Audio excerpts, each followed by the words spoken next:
Alright guys, this is my 1990 F350. Came factory with a non-turbo 7.3. Had fun with it for a while. Turned up the factory pump, just did the same thing most people did. It came to me with the ATS turbo kit on it. Had fun, just wanted to have more fun, especially back then when everybody was messing with diesels. It was just a fun thing to do. Um, so I went out and found the block about a state over. Brought it home, looked it over, looked good, took it to the machine shop. They went ahead and sleeved it, brought it back, trying to figure out what I wanted to do. Watched a couple videos, finally found out about R&D Performance. Good company, I think they're out in Washington State. They're Justin Anderson, great guy. We went back and forth for a while, talking. He answered mostly all my questions, and figured if I was going to do it, I was going to go through him and do it right. So, went with the factory crank, because they're really strong. Went ahead and got some power stroke rods, got them cryo treated, got them sized to fit some turbo pistons from an IDI. They were milled down, that way it would make 17:1 for compression ratio. Went ahead and got them ceramic coated, and once they came in, started putting it together. Grabbed a cam from Justin 2, grabbed some stage 1 injectors, got his 90cc pump, which is one of his just barely up performance pumps. So I was gonna have it overbuilt for what I was gonna do. Quickly ran out of fun with that pump. Not that it's not a good pump; it's a fun pump. But this truck is heavy. It's crew cab, 8-foot bed. It's got a dump bed on it. It's not light by any means, so I wanted more fuel. He was just coming out with what he was calling his black pump at the time.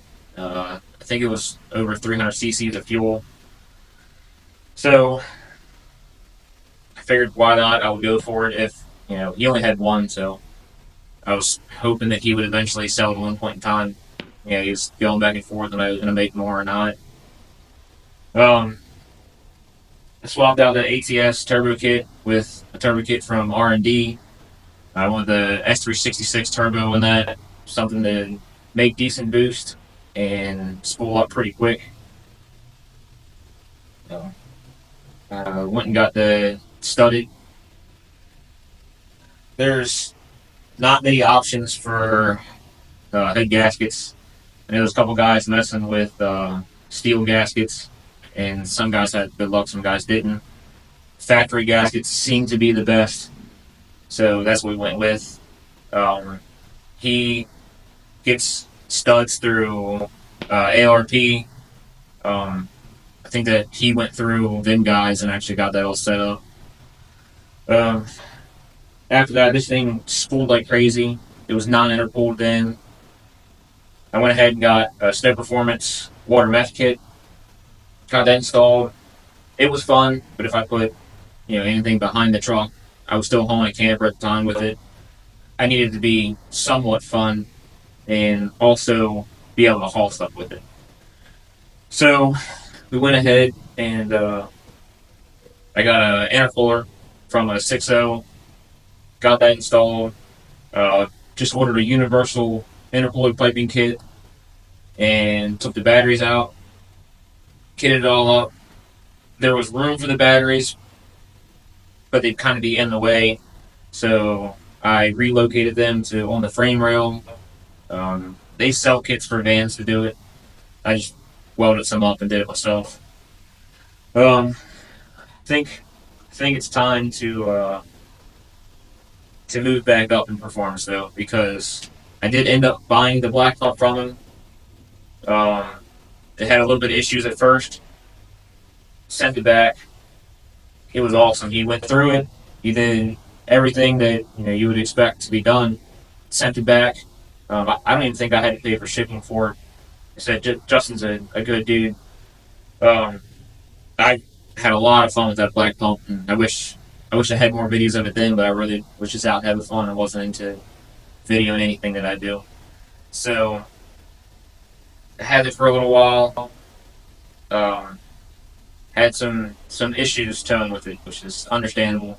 It was like an on-off switch, so it was either doing 25 mile an hour or it was lugging, trying to spool the turbo and roast the tires with the camper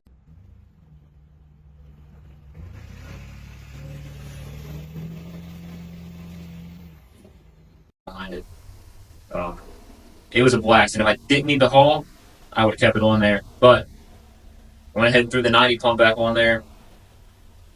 Ended up selling the black pump, going back with the 90cc just to cruise around.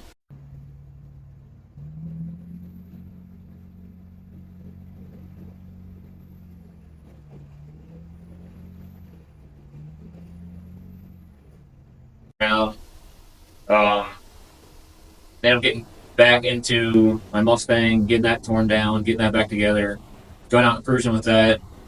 This thing was either sitting or getting hauled back and forth to the dump, just doing small things. Um, but I think it's time to go through it again.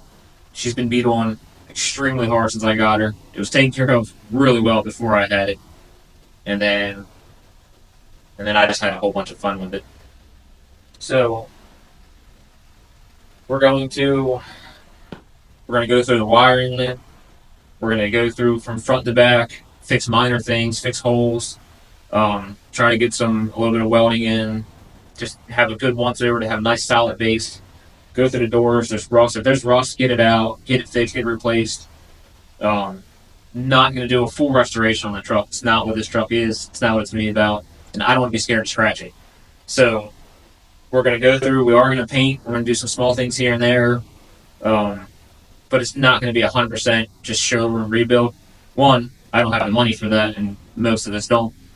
Um, Two, I want it to be able to be around for a lot longer. Yeah, my kids are coming up. I want them to be able to ride in it. So we'll go through the wiring front and back, like I said. Um, we'll relocate a couple things, clean up the engine bay. I'm going to tuck the wiring harness around. Um, I really just want to clean up everything, and then that S366 has been awesome since I got it. And I've had it for years. It definitely needs to be rebuilt. So I haven't decided whether I'm going to rebuild the S366 or put the S475 in there. I think it all depends on what pump I decide to go with because I'm going to upgrade the pump too. So I mean, all that's coming. So follow along. It's going to be a long journey. I'll make playlists of it. So I don't know. Should be fun.